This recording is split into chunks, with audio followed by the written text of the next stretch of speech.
era uma região que tinha vastidão, né, principalmente de pinheiro, e precisava colonizar a região.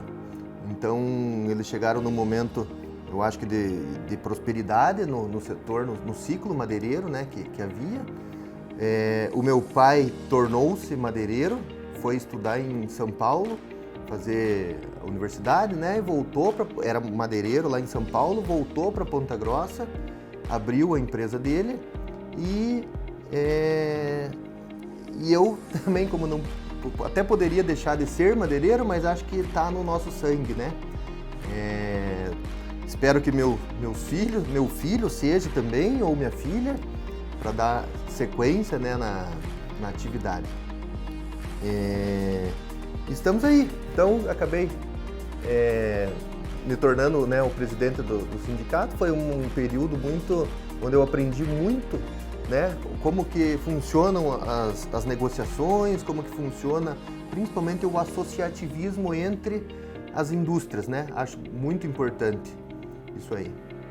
Bom, Ponta Grossa é o que é hoje muito graças ao setor madeireiro. Existem muitos fatos ligados à história da cidade cujos protagonistas foram industriais madeireiros, né?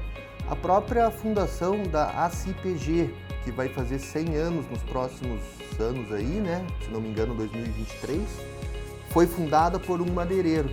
Lá atrás, para discutir questões tributárias junto ao Porto de Paranaguá. Isso está escrito num livro, né? Nesse livro que é elaborado, publicado pela ACIPG, um livro histórico, comemorativo aos 85 anos. E de lá para cá, muitos industriais madeireiros têm sido protagonistas da história de Ponta Grossa. O Paraná, antigamente, era uma capa de pinheiro, de madeira de pinheiro araucária, né? E isso atraiu muitas indústrias, justamente num período de construção da cidade de São Paulo, da cidade de Brasília. Então, e precisava lá, naquele tempo, as construções eram feitas de concreto armado, estava na moda, e para isso você precisava forma, né? Tábuas para caixaria, cimbramentos, né? E o pinheiro era uma excelente madeira, pela sua grossura das toras, ausência de nós, né, nas primeiras toras, e bem retinha, né, a árvore. E os galhos concentrados todos lá em cima, então diminuía a quantidade de nós na madeira, que é um defeito estrutural. Então Ponta Grossa aproveitou esse ciclo. Muitas famílias tradicionais do Paraná tiveram raízes aqui, tem até hoje, por causa desse ciclo madeireiro. De lá para cá, o pinheiro foi... há muita restrição para se extrair o pinheiro, né, nativo. E, então, o Pinus, a partir de um grande incêndio que houve, se eu não me engano, em 1969 ou 64, houve um grande incêndio no estado do Paraná. E muitas dessas florestas remanescentes se perderam, né, foram incendiadas.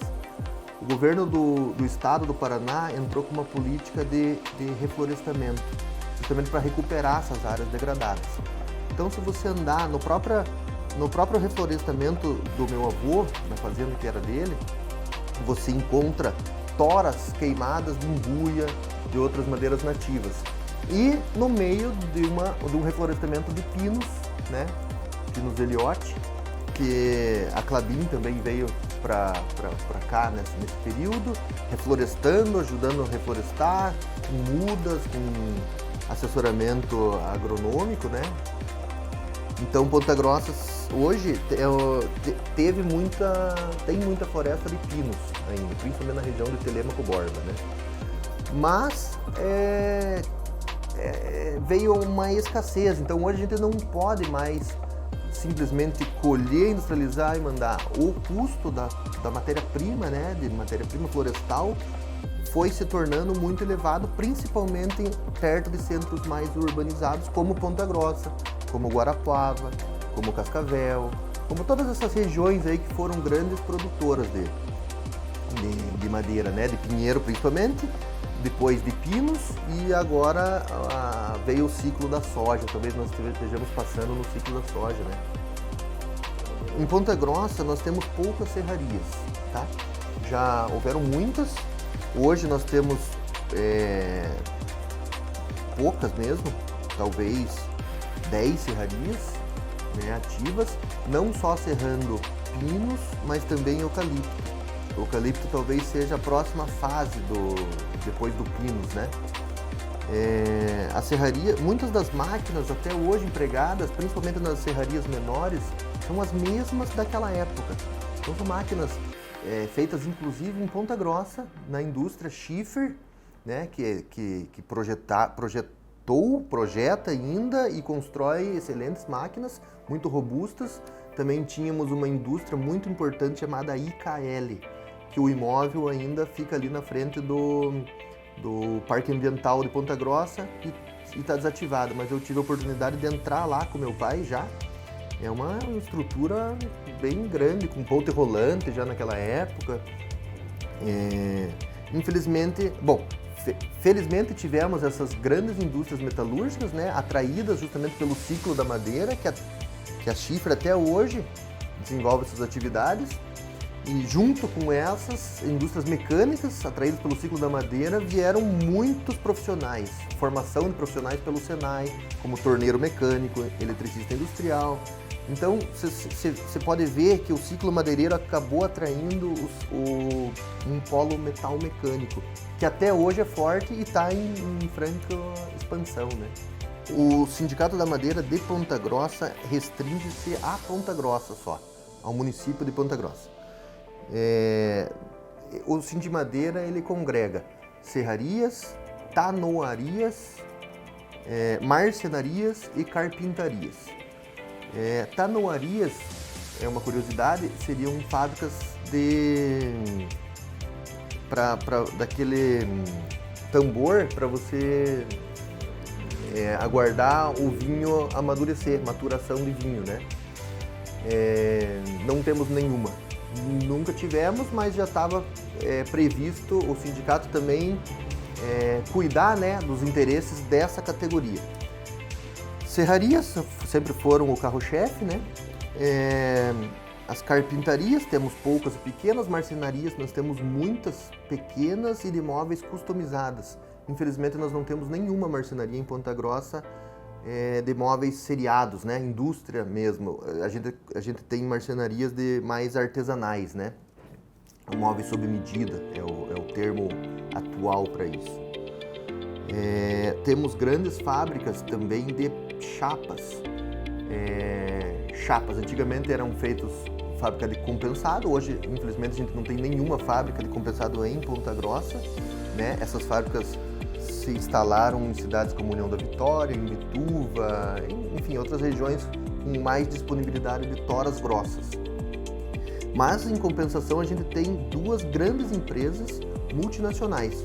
Uma é a Arauco, né, fabrica MDF para o mercado imobiliário, e temos a LP Brasil, que fabrica OSB. É um material feito a partir de lascas de cavaco de madeira, né? E essa madeira pode ser justamente madeira fina, sem casca, mas é uma tecnologia inventada pelos americanos, onde você pega qualquer grossura de tora, descasca, transforma em cavaco e depois prensa tudo isso. Esse é um material de construção largamente empregado na construção civil americana para fazer edificações em sistema de wood frame, né, que é aquele método que a gente conhece de filmes e tal, muitas pessoas já puderam conhecer pessoalmente. No Brasil está começando essa técnica, então a fábrica da LP, que fica a poucos metros daqui, talvez 1 quilômetro, e é o único fabricante do Brasil dessa placa, desse tipo de placa. Com certeza vai crescer muita atividade aqui. Temos também a indústria Teoto, né, que também fabrica um produto palito de dente e espetinho de fins diversos para espetinho de carne, enfim. Já tivemos em Ponta Grossa fábrica de grampo para prender roupa no varal do meu avô. foi um grande fabricante de grampos, né? Era mais um hobby dele do que propriamente um negócio, né? Era um negócio lá que ele se divertia. Desenvolveu as máquinas, inclusive, para fazer aquele araminho que prende as peças, e esses grampos eram montados no presídio, então por presidiários, como trabalho de presidiários, né? Era um trabalho legal, social, porque justamente por esse lado, né? E era mandado esses grampos pro Brasil todo. Também tivemos uma fábrica de escada, né? Do senhor Alcides, que é um dos ex-presidentes que vai participar dessa obra. Que eu me lembro, assim, de fábricas... tem uma fábrica que o meu avô fazia também quando veio para Ponta Grossa. Era uma lâmina de madeira, porque naquela época você não tinha o plástico, né, propriamente dito, para você fazer as mudas. Então você tinha que plantar, tinha que ter um invólucro para você colocar a terra, as sementes, esperar crescer e depois colocar isso na terra, e aquilo tinha que ser biodegradável. O meu avô fabricava essa lâmina, que eu não me recordo o nome agora, mas eu vou me informar. Fabricava isso daí, que nada mais era do que um invólucro para mudas de plantio, né? Ponta Grossa sempre foi criativa, né? Sempre inovou. Essa nossa empresa mesmo, TW Brasil, foi uma ideia do meu pai, que viu o mercado de madeira tratada, né, de tratamento de madeira, prosperar nos outros países. E teve a ideia de tratar o pinus. Era muito tratado só a madeira de eucalipto para finalidades de postes, palanques e cruzetas de poste. E ele teve a ideia de tratar a madeira de pinus, que nós tínhamos em abundância, mas ninguém nunca tinha ouvido, né? Madeira de pinus tratada era jogar dinheiro fora, porque o pinus era muito... Tinha-se um mito de que a madeira de pinus era muito pouco resistente mecanicamente. Mas basta você dimensionar direito e pode ser usada para mesa, como essa aqui que eu tô, para deck, para estrutura de parede, para vigas de telhado, e ela fica imune a cupim. Então, essa combinação aí de uma madeira relativamente abundante como pinus, fácil de trabalhar como pinus, que ela é mais macia, e com imunidade a cupim, abre-se um vasto leque de oportunidades, né, de aplicações. E não é diferente, não podia ser diferente, usado o madeira de pinus tratada em autoclave no mercado americano, europeu, japonês, da Oceania, para fazer casas nesse estilo wood frame, que a gente está tentando trazer, está fomentando ações, sabe, das universidades, de fábricas, de infraestruturas fabris, para que o Brasil entre nesse mercado, porque é o material de construção mais sustentável, né? Então, a emissão de carbono é muito pequena em relação a outros materiais, chega a ser negativa porque ela sequestra carbono ao longo da sua vida, e depois você colhe a árvore e aplica o carbono de forma sequestrada, né? E enquanto tratado, ele ainda fica imune ao apodrecimento e cupim, então ele não se torna mais... ele fica lá inertizado, né, de uma forma útil à sociedade, que é a construção de casas.